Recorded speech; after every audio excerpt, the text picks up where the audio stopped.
Welcome to the Great Texts Hour.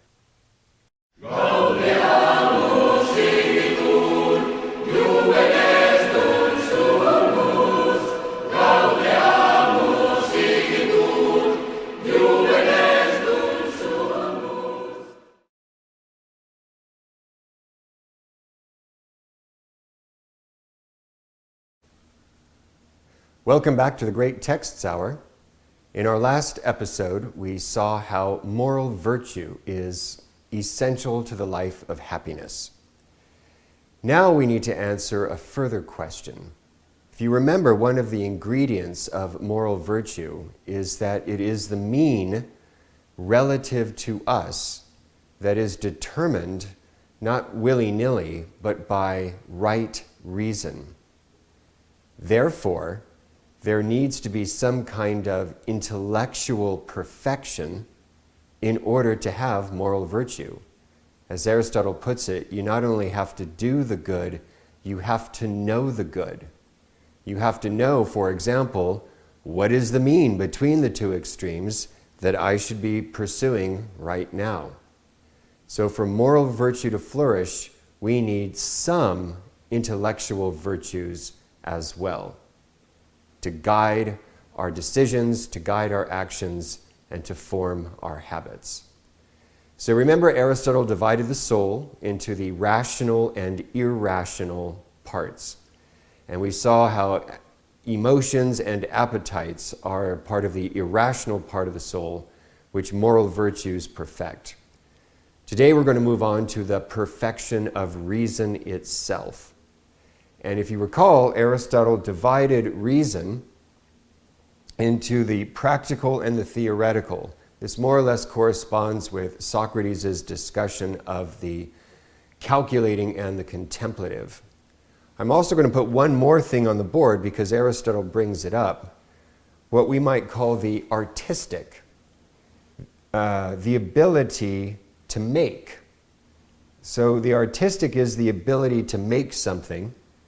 The practical is the ability to do something, to know something. It is the ability to know something, but to know something practically, what to do. It's geared towards action. Whereas the theoretical is the ability to know something, especially something eternally true. So these are three things the human mind is capable of doing. It knows how to make something. It knows how to do something, especially in terms of an action, and it knows how to know something. And the practical and the theoretical are the two that we'll be focused on today when it comes to intellectual virtue. This is an interesting category, the artistic.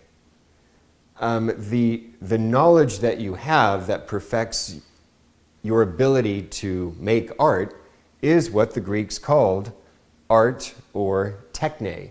Notice we get our word technology from that. The question is whether art or techne is an intellectual virtue. It certainly is a good thing, but is it an intellectual virtue? Aristotle says no. And here's the reason why. Virtue is something that perfects the human soul. It is an excellence of the soul. Techne or art is great, but it perfects, remember Socrates' Republic, art perfects the object that is being made. Art aims at the good of the object. It does not necessarily aim at the good of the subject. So, in other words, having great art, having great artistic skill does not make me a great human being. It does not make my soul great. Think of how many artists in history who have been fantastic in the works of arts that they have composed, and yet their personal lives are a train wreck. Their lives are in disarray. So, yeah, art is good, but it's not a virtue insofar as it does not perfect the agent, the artist. It's interesting that Aristotle ranks art where he does, because notice what he's also reminding us. And this is hard for us moderns to swallow, but he's basically saying art is not a solution to the problem of virtue and vice. Today there's a temptation to think of art or techne as a solution to all our problems. In other words, we always look to technology to solve a lot of our human problems. Technology in the form of drugs, technology in the form of surgery, technology in the form of social re-engineering. And Aristotle says, no, that's not going to solve the problem. Technology does not necessarily make you happier. To become happy, you don't really need more technology. To become happy, you need good character formation. So he's looking at things very differently than we do today. So art is good, but it's not a virtue. What about the practical intellect? How is it perfected? Aristotle speaks of prudence or practical wisdom, what the Greeks called phronesis, as the perfection of the practical intellect. What is prudence? Prudence is this amazing hinge that enables you to toggle between the universal and the particular. That is to say, prudence knows, going back, for example, to the case of moderation that we talked about in our last episode, prudence knows the universal moderation is good. But then it has to switch to sizing up particular situations. So it has this universal idea, moderation is good, but then it also is sizing up individual things like, what's my metabolism? How much have I eaten today? What kind of food is before me? Is it junk food? Is it good food? It's sizing up all the particulars, and then it makes the right call.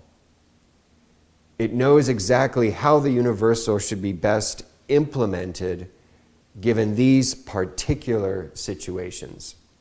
So it is an amazing virtue, and basically it is what makes moral virtue possible. Aristotle lists it as an intellectual virtue because it is a perfection of the intellect. But it is in many respects the mother of all moral virtues, because you can't have moral virtues without some prudence. You can't have moral virtue without knowing what to do in this particular case, given these particular circumstances.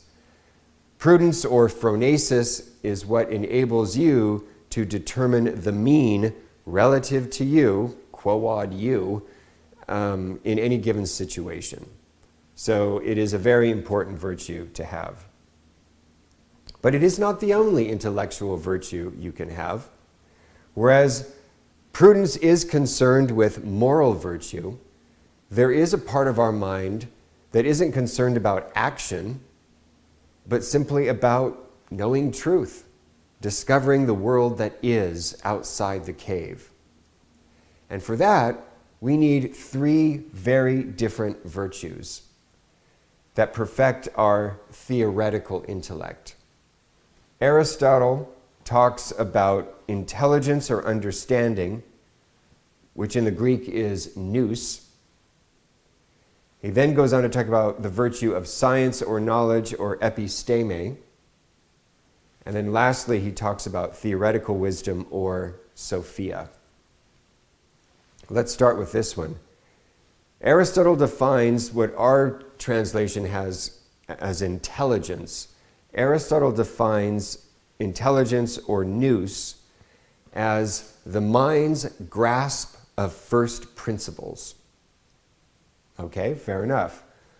What are first principles? First principles are truths that are so true that you can't prove them to be true. They are literally indemonstrable truths. Truths that cannot be demonstrated, only known or grasped. Now think about that. That probably sounds like a weird category. You may think there's something fishy going on. If it's a truth, I can prove it's true, right? Not necessarily. I can prove, for example, that 1 plus 1 equals 2. But how about something even more basic? Like, for example, that 1 equals 1 and 2 equals 2. Now, when you hear that, you may say to yourself, duh, of course 1 equals 1, Einstein. Of course 2 equals 2. It's obvious. Yeah, it's obvious because you have nous. Nous is the part of your mind that grasps an obvious truth. But here's the interesting thing. Mathematically, you cannot prove that 1 equals 1. You cannot prove that 2 equals 2. It is the principle of identity, and it is the basis for all math and logic, but it can only be presupposed as true. It cannot be demonstrated. It is such a basic truth that it is prior to demonstration. So there actually is a category of truths, which Aristotle calls first principles. They're the things that get the ball rolling, that can only be grasped, but not proven. Science, or knowledge, in the sense that Socrates means knowledge, the opposite of opinion, or episteme, is, on the other hand, truth that can be demonstrated. And basically, if you have the virtue of knowledge, you have the ability to use your mind to think clearly in order to move from first principles to conclusions.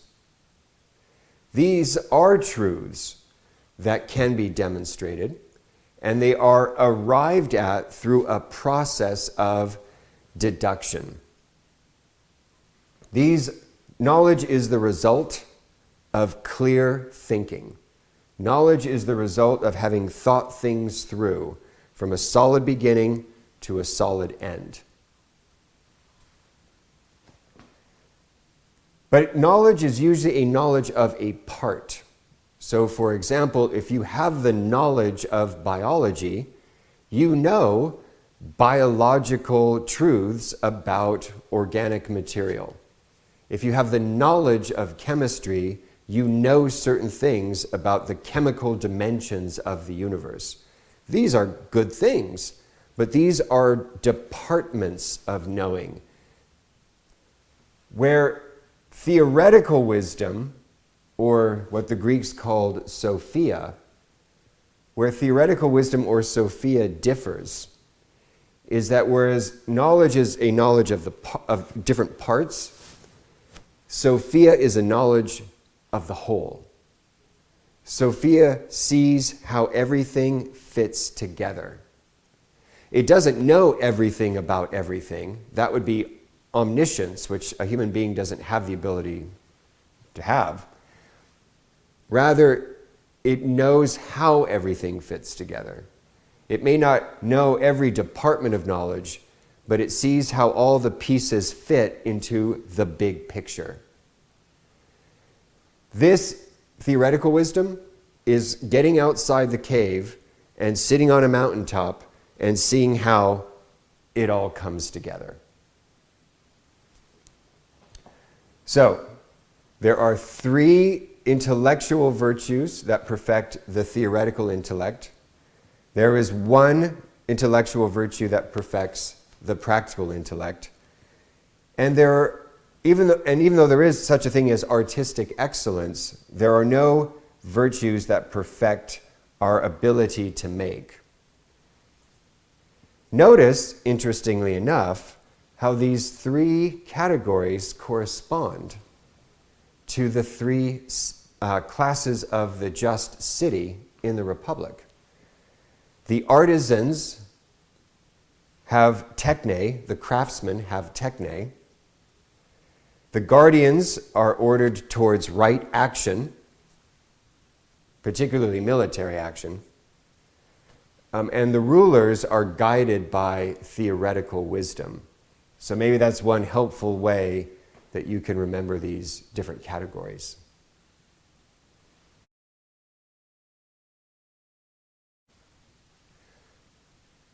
We move now to one of the most famous passages of the Nicomachean Ethics. and it's a passage on friendship. Remember, Aristotle is interested in happiness. The whole purpose of the science of ethics is to discover the art of becoming happy, to make oneself a beautiful, moral, and resplendent work of art in order to become happy. And we see that intellectual virtues and moral virtues are an intrinsic part of the happy life. But Aristotle also notes that no one can be happy without friends. Let's say you had all the virtues in the world and you had them to perfection, but were on a desert island. Would you want that? Even the most hedonistic, selfish human being does not want to live without others. Friendship is a part of the happy life, but not all friendships are the same. Aristotle gives us 3 different fundamental kinds of friendship. The first one he discusses is friendship of utility. This is a friendship where there is an exchange of goods. I find you useful for one particular reason, and you find me useful for another particular reason.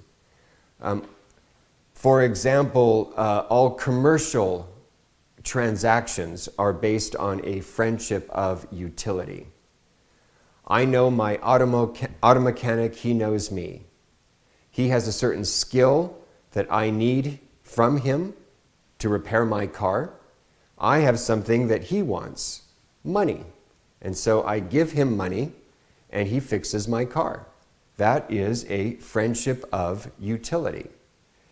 It sounds odd to our modern ears because it sounds like we are using each other. And of course, that's a no-no. We're not supposed to use each other. But Aristotle is saying there actually is a good use, a virtuous use. There's nothing immoral about my giving money to a mechanic and the mechanic fixing my car. There's nothing immoral about a friendship of utility. It's a common part of life and a necessary part of life. We're not using them in the pejorative sense of the term. So, what else about a friendship of utility? You will get more of them as you get older, Aristotle says. In other words, the older you get, the more you will network and make connections with other people who may or may not be useful to you, useful to the maintenance of your house, useful to the advancement of your career. Aristotle says that friendships of utility exist chiefly among the old. For that very reason, the older you get, the more of these friendships you acquire. However, he says, it is unstable. This type of friendship is extremely prone to quarreling. So my mechanic fixes my car. I told him there's some knocking noise under the hood. He says he fixed it. I drive for about 5 miles and the knocking noise returns. I go back to him and I say, look, I gave you this much money to fix this problem and you didn't. And he says, yes, I did. And we get into an argument over it. Think of all the lawsuits that glut our judicial system because of disputes arising from a friendship of utility. So it's chiefly among the old, it's prone to quarreling, and the other characteristic that Aristotle mentions is that it is not very long lasting. Not only because of the quarreling, but circumstances change, and they can change frequently. So I'm on really good terms with my mechanic because I kind of own a lemon of a car, and I see him every other week, and we know each other's kids' names and everything else. But then I finally sell the clunker, and I get a decent vehicle, and I never see him again. Or I only see him once every 10,000 miles or whatever. So it's not a bad thing, but there are certain weaknesses to a friendship of utility. The second kind of friendship that Aristotle mentions is a friendship of pleasure. Now, he doesn't mean physical pleasure. He means emotional pleasure. He means when two people find each other pleasant. They find it a pleasure to be in their company. In other words, this is a kind of emotional satisfaction. Aristotle says this kind of friendship exists chiefly among the young because the youth are ruled by their emotions. And unfortunately, it too is rather short-lived because over time, what you find to be emotionally pleasant will change. So initially you find someone pleasant to be around because you have the same musical tastes, you have the same sense of humor, you like making fun of the same third party, whatever it is. But then after a while, your tastes may change. And when your tastes change, the friendship on which you based those tastes will probably not last. So again, nothing wrong with a friendship of pleasure. You enjoy each other's company, you find each other pleasant to be around, but it's not the most stable of friendships.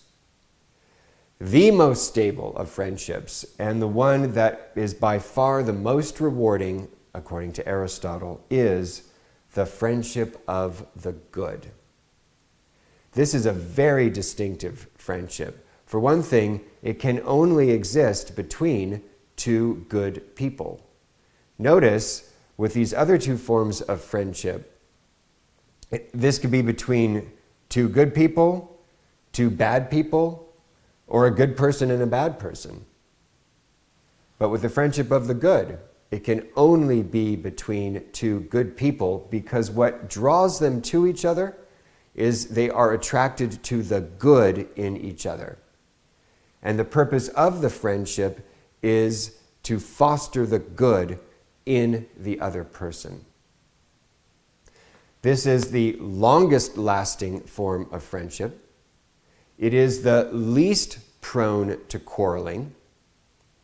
And even though it does not aim at being useful or pleasant, it only aims at the good, it nevertheless ends up being the most useful and the most pleasant kind of friendship as well.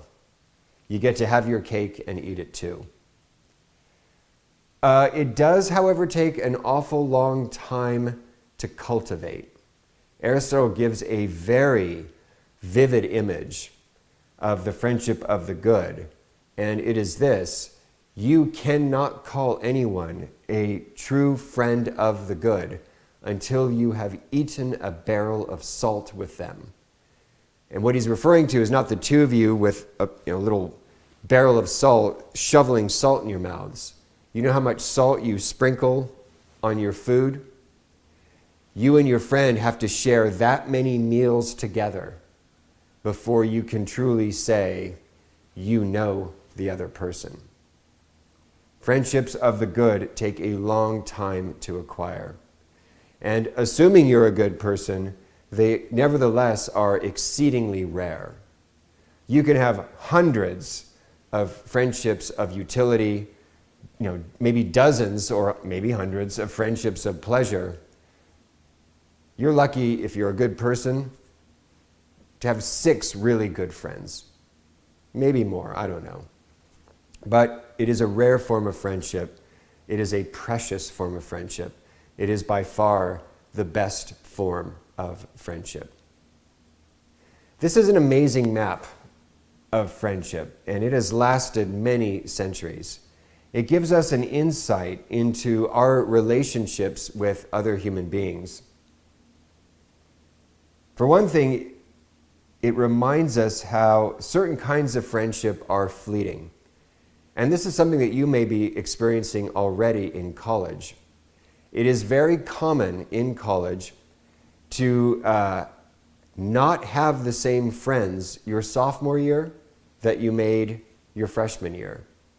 Because in your freshman year, you're kind of thrown together and you form friendships based on the fact that you are in physical proximity to each other. You find each other pleasant. But then you move to a different part of campus next year, and those fond feelings aren't strong enough to sustain the friendship into the next year. I found in my own personal life, all the friends that I had my senior year, I knew none of them my freshman year. And of the friends that I continue to keep in contact with, they're all from my junior and senior year. It's just the way it is. It's a part of the nature of our growing up and moving it essentially, hopefully, from a model of pleasure to that of the good.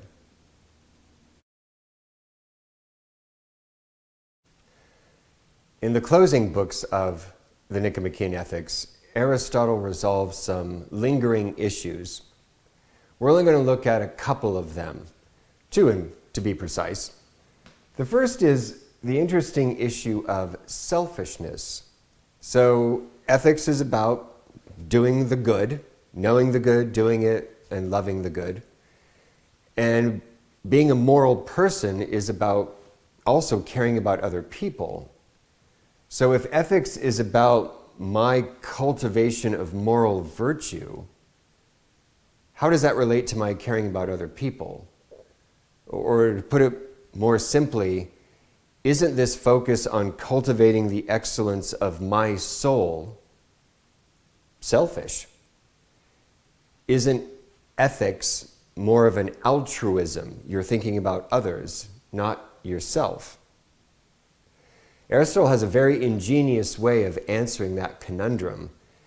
And to borrow some of the language from an earlier portion of our class, we can basically boil it down to this. The word selfish is by and large used in a negative way. It is used pejoratively. But that is because 99.9% of the time that it's used, the people that are being selfish over unshareable goods.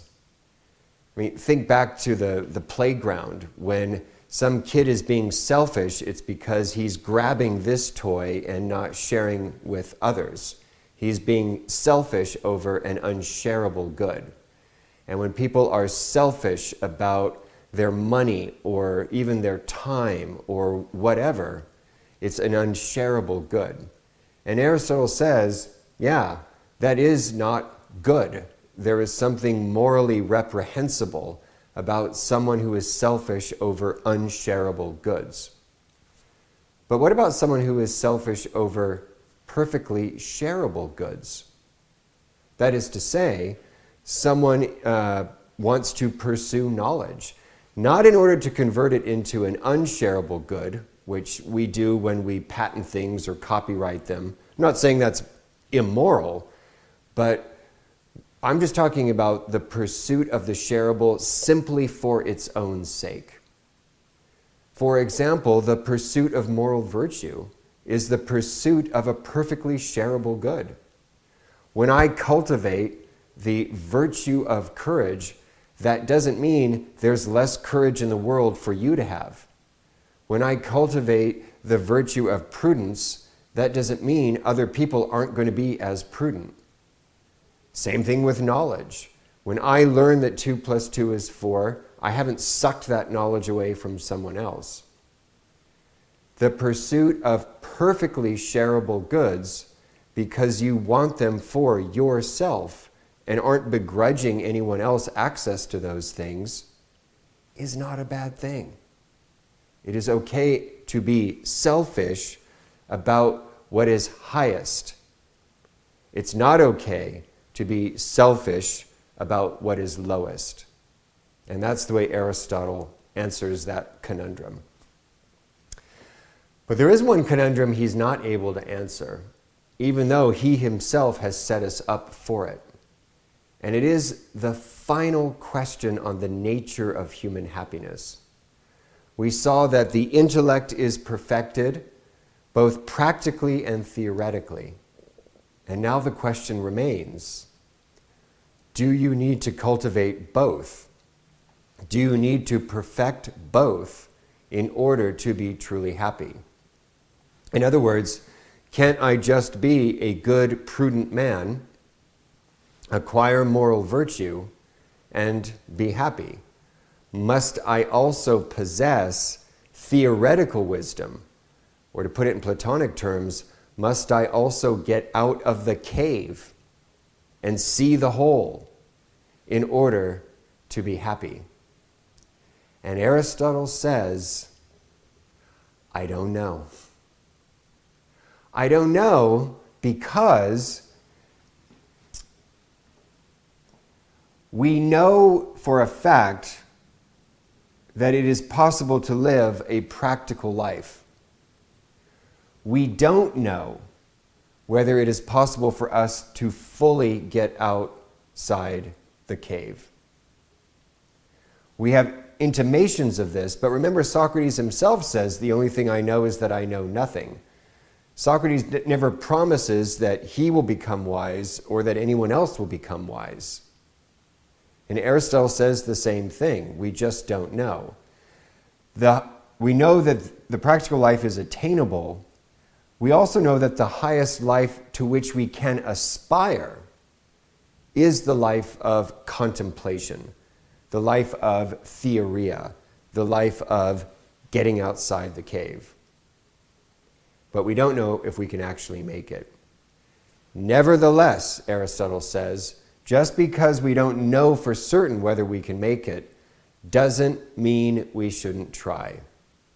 And one of the most inspiring passages in the Nicomachean Ethics concerns this very point.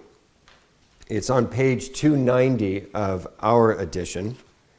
It's book 10, chapter 7. He's describing this life of contemplation or theoria, the life outside the cave. Such a life would be more than human. It would be a divine life. A man who would live it would do so not insofar as he is human, but because there is a divine element within him, that part of the mind capable of getting outside the cave. This divine element is as far above our composite nature as its activity is above the active exercise of the other, practical kind of virtue. So, if it is true that intelligence is divine in comparison with man, then a life guided by intelligence is divine in comparison with human life.